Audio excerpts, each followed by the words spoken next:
Hello and good afternoon, Rhode Island, and hope everyone is having a great week so far. It is close to the end of summer, and we are seeing some cooler weather here in California. Hopefully, Rhode Island is cooling down too, and in our area, in the Bay Area, more kids are going back to school. And we are going to wait another minute or so for more people to join. We have a lot of great organizations joining us today. And let me know in the Q&A box if you still have any like end of summer plans or what you ordered for lunch today. And I do apologize, there is a little bit of gardening outside of our office building. So if you do hear a buzz, it's most likely some gardening going on, but it should be done in about a few minutes. And looks like someone got some sandwiches, someone ordered a pizza, someone ordered a Chipotle bowl, and someone also got some noodles and yep, burrito, enchiladas, seafood, and all right. And if you have any questions today, let me know in the Q&A box. And these questions will be saved if you type them in the Q&A box. I'll try my best to answer them as soon as possible. And I'm also going to be sending a follow-up email at the end so you can get the HRCI and shroom credits. And let's see. If you want any further information, feel free to also sign up. We have our YouTube channel and our newsletter. I'll have those links at the end. And at the end of this presentation, in the next few hours, we will also send a recording. So let's get started. And before we get into the content, today we're going to talk about Rhode Island nonprofits and unemployment. And just wanted to do a quick intro of myself. My name is Janessa Ponco. I'm the Senior Member Development Representative here at 501. I have been in business development for over 10 years, and I've been with 501 since July 2023. And there's a picture of people bowling. It includes me and some of our sales and marketing team members. Heidi's my manager in the middle. You might work with her in the future. And then we have Evan on the right that does our web development and marketing. And I'm really excited to be part of a team that's been helping nonprofits save time and money that can go towards furthering their mission. And we're based in San Jose, California, so we are in the heart of the Silicon Valley. We're dedicated to helping nonprofits reduce unemployment expenses across the nation. And thank you again for joining to learn more about cost-effective strategies and managing unemployment in your state. We're going to provide a broad overview on how unemployment insurance works, alternatives for 501c3 nonprofits when it comes to unemployment, and we'll show you how reimbursing works. We're going to use some real-life examples of nonprofits we've helped with our cost analysis, and finally provide more information on our company 501c services and how many of our Rhode Island nonprofits have benefited from our services. First of all, just wanted to start off with a little history to put unemployment in perspective. Unemployment started in the US during the 1930s following the Great Depression and New Deal, where the federal government wanted to create a safety net for workers who lost their jobs through no fault of their own. In between 1930 to 1972, 501c3 organizations didn't pay unemployment benefits for separate employees. Although this saved them money from paying such taxes, employees that were laid off couldn't reap the benefits of having a safety net that for-profit companies had provided. Now, fast forward to 1972, the federal government changed the law under the Social Security Act where nonprofits were required to pay into unemployment, but they were given different options in how they pay so that tax wouldn't be seen as an unnecessary expense for them.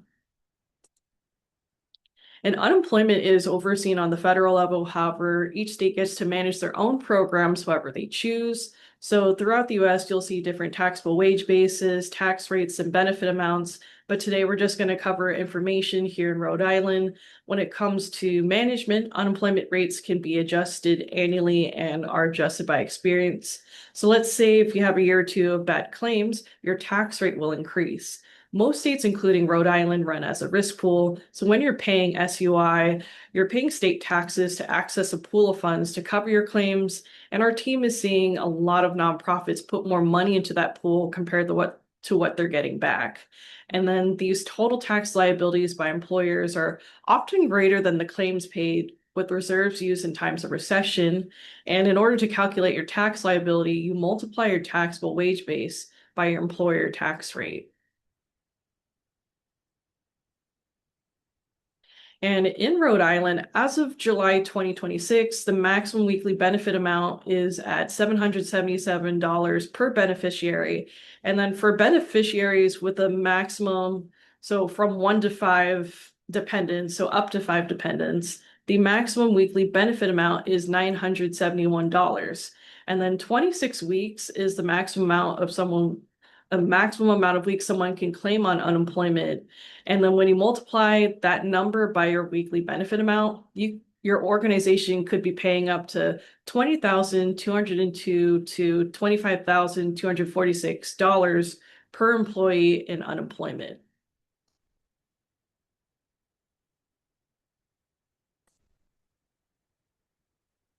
And so, as we mentioned before, the maximum weekly benefit amount in Rhode Island ranges from $777 to $971 based on the number of dependents per beneficiary.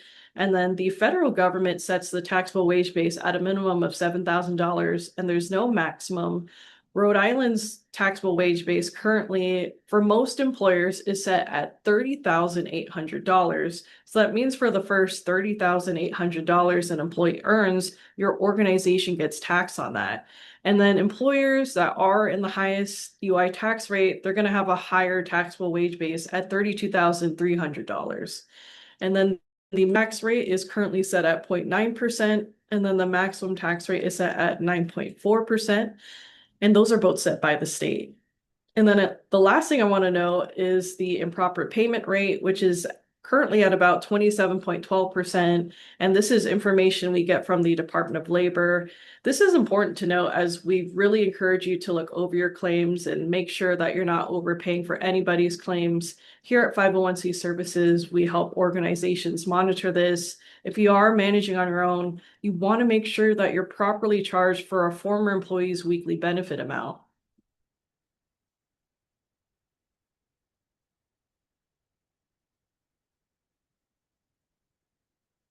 And there are 3 different alternatives for unemployment. One is that you pay the state tax that we mentioned earlier with the tax rate that's set by the state and taxable wages. Another option is that you can self-insure, reimburse for your unemployment. We're just paying dollar per dollar for your unemployment claims. So you're basically only paying for the benefits issued. And then the last option is kind of a hybrid of both, where you buy insurance. It offers a savings of reimbursing while also providing that safety net. And just let you know, reimbursing is not for everyone. The qualifications that we look at for considering reimbursing is that an organization must be a 501c3 nonprofit. We recommend a gross annual payroll of $1 million or more, because typically if your payroll is under $1 million, especially significantly less than that number, what you're paying into the state tax pool is probably pretty minimal, and you might not see much significant savings by opting out. However, there are some cases where you could see potential savings. So we'd be happy to look at your numbers, even if you're just slightly less than $1 million. And we also look at a positive audit from the past 3 years. So that means in order for reimbursing to benefit you, we try to see if what you paid each year in taxes exceeds what you're paying in actual claims. We also want to make sure that there isn't any major disruption in funding for the next 24 months. So we do recommend to stay with the state tax system if you might have anything from layoffs, reduction in workforce, losing funds, or closing programs where your tax rates may go up with experience. And then you'll probably want to wait once those claims decrease.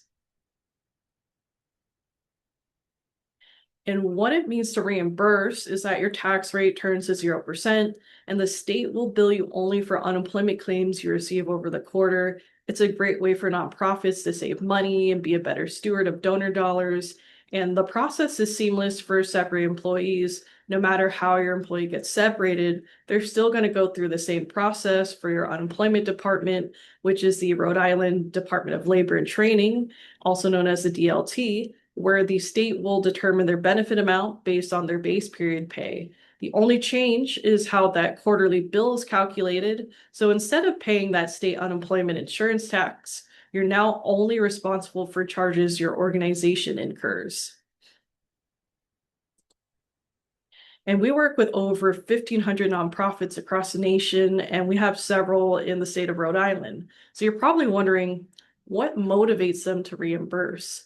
In most cases, reimbursing saves money. On average, savings can be anywhere from 20 to 40% compared to paying into the state tax system. And this is really the driver for most organizations to switch. Reimbursing also eliminates any concern of changes in the state tax, such as those tax hikes that you can't control, and you become a better steward of donor dollars as you're just paying for your actual claims than putting money into that state pool. Because unemployment is managed by the federal government, big picture, reimbursing is allowed in all 50 states, best with employers with over $1 million in gross annual payroll and at least 15 or more full-time employees. If you're on the borderline of this, we can certainly talk, as sometimes there are cases where you can consider reimbursing for your organization. And if you're smaller and reimbursing already, we can still consider you for our services and how we can help you reduce your risk. And there are a couple different strategies for reimbursing. The first is to manage your own program. This can be a little risky with the highs and lows of unemployment. And you really need to make sure that you have budget for these claims and that your team is diligent with managing, auditing, protesting, and paying claims to reduce risk and prevent overpaying. Another option is to outsource, like using 501c services to help with the administrative work and managing the challenges that can come with unemployment claims. And then we also have trusts where you can put money aside. And then the third option is to purchase insurance. At 501, we do offer insurance programs. They are a little bit more expensive than a trust and offer different levels of protection.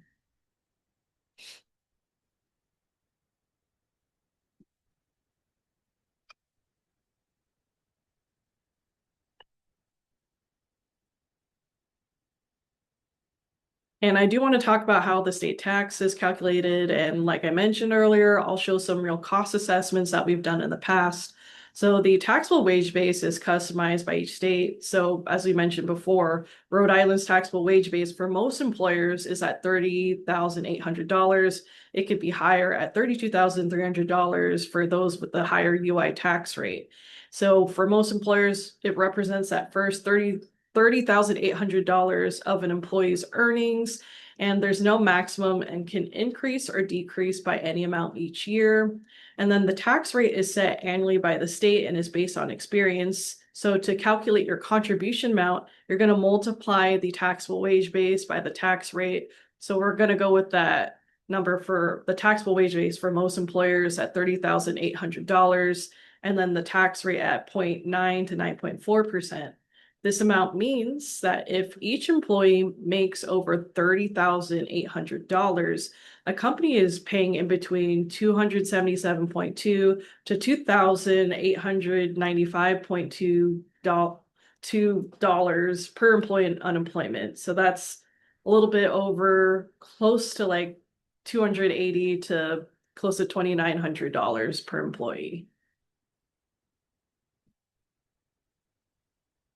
And what we do to get started on a cost analysis is that we look at your tax rate notice, and this form is called the Notice of Tax Rate for Rhode Island. The document includes your tax rate that's highlighted at the top in this example. And for this form, or for this organization's, it's currently at 3.49%. And then it also mentions the average taxable wages from the last 3 years. This form shows 1 year of claims history. If you look at item number 3, typically our team likes to look at an average 3-year average of claims. So we would ask for your last 3 years of tax rate notices for the assessment. And then item number 1 and 4, they represent the last and current year's balances. So the balance represents your overpayment or the overpayment throughout the organization's lifetime. With the claims currently being close to $50,000, their balance increased from over or around $147,000 to over $165,000. And based on these findings, we did recommend for this nonprofit to reimburse, and they did eventually become part of our trust. Also, there's no need to understand every number on this document. We can help look at these numbers and see where you can potentially save. And then our next two examples, they're going to show other nonprofits with significant overpayments, and they eventually became our members too.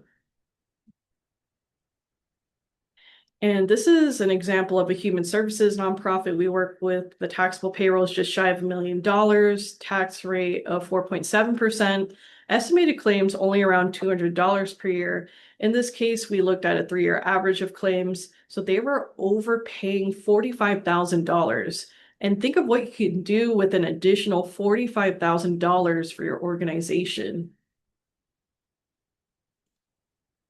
In this next example, the taxable payroll is around $700,000, tax rate 3.38%. Estimated annual claims is around $5,900. Estimated unemployment taxes were around $24,000. So they were overpaying $18,000.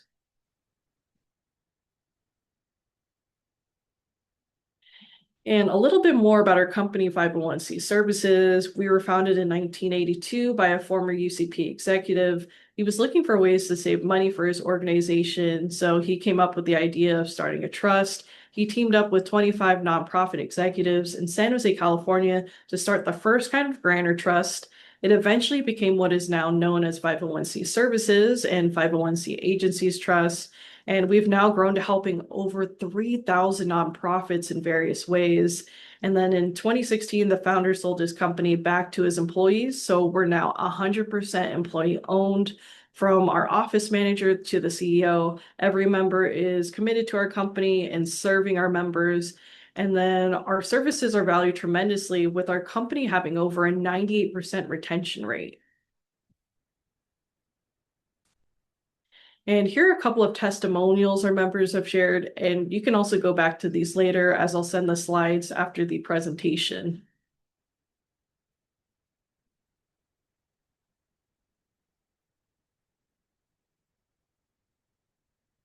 And then here we have a clip from our 40th anniversary celebration a few years ago. It includes testimonials from Anika Lund and Mike Hoffman from Start Early, Mary Sue and Michael Eady from CISC, Sandy Leota and Chris Marshall at Baltimore Center Stage, and Phyllis Austin and Jason Penniger from Boys and Girls Club of America.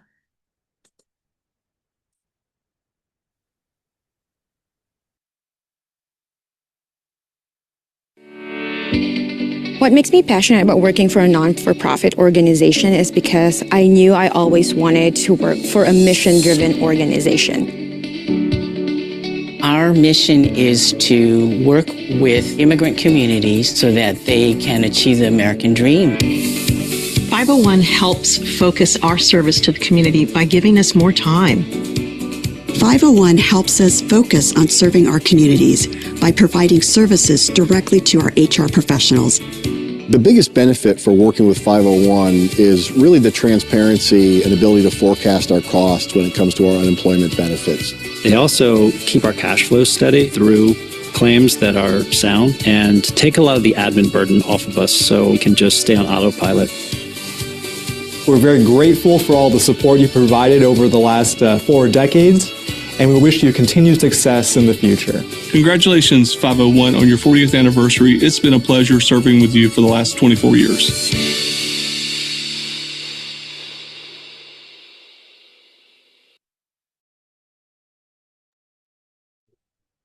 And like I mentioned before, we work with several Rhode Island nonprofits. And here's a quick snapshot of these members in the state and also across the nation.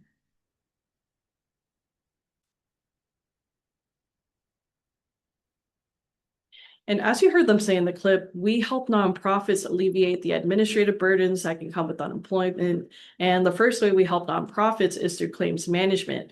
Our team will help you manage, audit, and protest claims. So we offer unlimited access to hearing reps if you need a protested claim. And our team has an 80% average protest win rate. You get a dedicated claims manager once you become a member of the trust. And then all of your claims will go through this online portal where you get notified that a claim has been filed. So you'll go into the portal to respond to the questions. And if you ever go on PTO or forget to delegate these kinds of unemployment tasks, it shouldn't be an issue for when when a claim isn't responded to in several days, it gets escalated and handled. A big part of claims management is that our team doesn't want to see your organization overpay or get hit by those Rhode Island error rates. So we can audit those charges for you or prevent you from paying a claim if someone gets terminated. We want to make sure that you're managing these claims and also have enough support to do so. And our HR services include 3 components. We offer access to unlimited HR consultations or a small dedicated team that can answer any of your HR related questions. So if you ever have an ongoing issue, you can develop rapport with a person who can support you and manage any of those HR questions. And our HR services also have trainings throughout the year that are HRCI and SHROOM certified. And we also have an online knowledge library with our HR services. And with these $777 to $971 maximum weekly benefits here in Rhode Island, our goal is to help you keep that cost as low as possible. So if you ever lay someone off, we have our re-employment tool. It offers packages that can range from online coaching, interview techniques, and resume writing. And our studies have shown that those former employees that use our reemployment services tool on average can find a new job 4 weeks faster compared to those that didn't use our tool. It's never fun to let someone go, but at least you can give them the safety net and resources to help them secure a new job faster, which in return can help your organization save more money. And we have the protection. It's the insurance part of our program. Most of our members take our stop loss protection that helps them during catastrophic claims. And other than catastrophic claims, for managing the general highs and low of unemployment, we have the trust account. And this is a reserve account by our organization where we help you save and pay for any potential claims.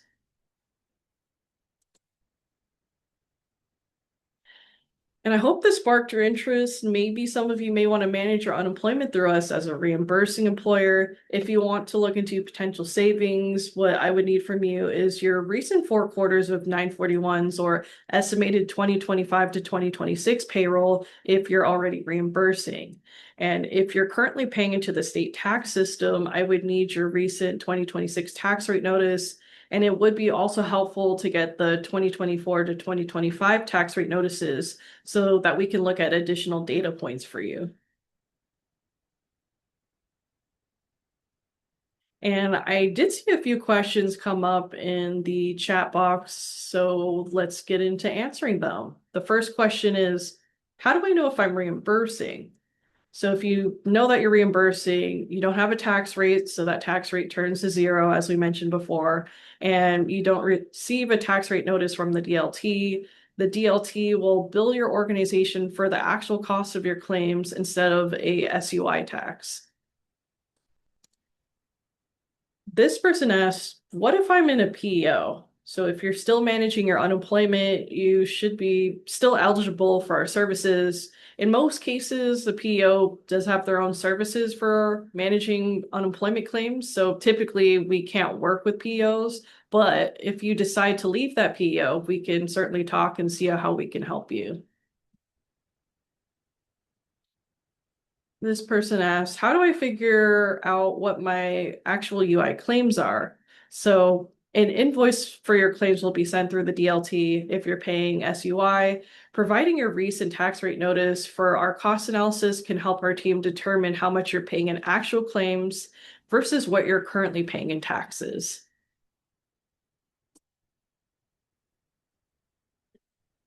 And another question says, I'm reimbursing, but the claims cost has gone up. How can I reduce my cost? Should I just go back to the state tax system? And so what we can do is we recommend getting like a cost analysis. We can determine like what would be the best option for managing your unemployment with the cost analysis. So if you want to look at going back into the state tax system, we would need your organization's total number of employees so that we can estimate the taxable payroll and also your claims history. And then many states provide that new employer tax rate that we're going to use to help calculate your state taxes. All right, I think that's all the questions I saw today. And if you do you have any questions? I will be sending a follow-up email that will include the HRCI and Shroom credits, the attachment of the slides, and we'll send a recording in the next few hours. If you are typing a question, please feel free to also send that in the follow-up email. And if you want any more information, this is our YouTube link, and also you can sign up for our newsletter for any upcoming events. All right, perfect. Thank you so much, everyone, and hope everyone has a great rest of their day.